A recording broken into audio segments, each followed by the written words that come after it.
বছর ৭৮ বছরে পৌঁছেছি। এই ৭৮ বছর পরেও এসে ভারতবর্ষে এখনো আমরা দেখতে পাচ্ছি নানান ব্যারিয়ার, কোথাও নানান রকমের বাধা। এখনো ভারতবর্ষের জাত পাত ধর্ম বর্ণ এই নিয়ে রাজনীতি করা হচ্ছে।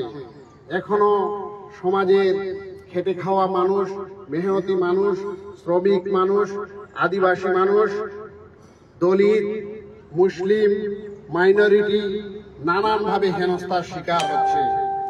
এই স্বাধীন ভারতবর্ষে যার মূল মন্ত্র ছিল ইউনিটি অ্যান্ড ডাইভার্সিটি, এবং ভারতবর্ষ হবে একটা ওয়েলফেয়ার স্টেট, ভারতবর্ষ হবে এক কল্যাণকারী রাষ্ট্র। এই রাষ্ট্রে সমস্ত মানুষ তার বাক স্বাধীনতা, তার যে ভাষা, তার যে কথা, সে স্বাধীনভাবে বলতে পারবে, স্বাধীনভাবে ধর্মাচরণ করতে পারবে, স্বাধীনভাবে চলাফেরা করতে পারবে, স্বাধীনভাবে পড়াশোনা করতে পারবে, সমস্ত রকম কাজ সে স্বাধীনভাবে করতে পারবে। কিন্তু আমরা আজকে ৭৮তম স্বাধীনতা দিবসে যে শ্রমিকরা, যে মেহনতি মানুষরা কাজ না পেয়ে উড়িষ্যায় গিয়ে দেখেন, উড়িষ্যায় গিয়ে কাজ করতে গিয়ে তাদেরকে সেখানে বাঙালি বলে তাদেরকে হেনস্থা করা হচ্ছে। বিভিন্ন জায়গায় বিভিন্ন সাধারণ মানুষকে হেনস্থার শিকার হচ্ছে।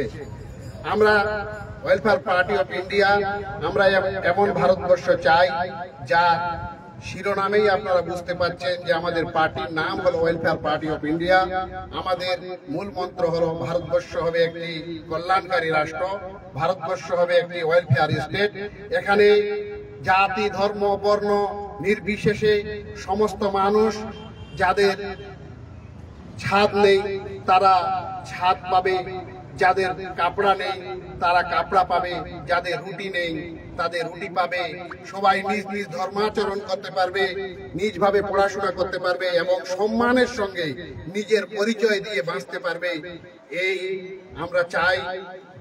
আজকের ৭৮তম স্বাধীনতা দিবস জিন্দাবাদ, ওয়েলফেয়ার পার্টি অফ ইন্ডিয়া জিন্দাবাদ।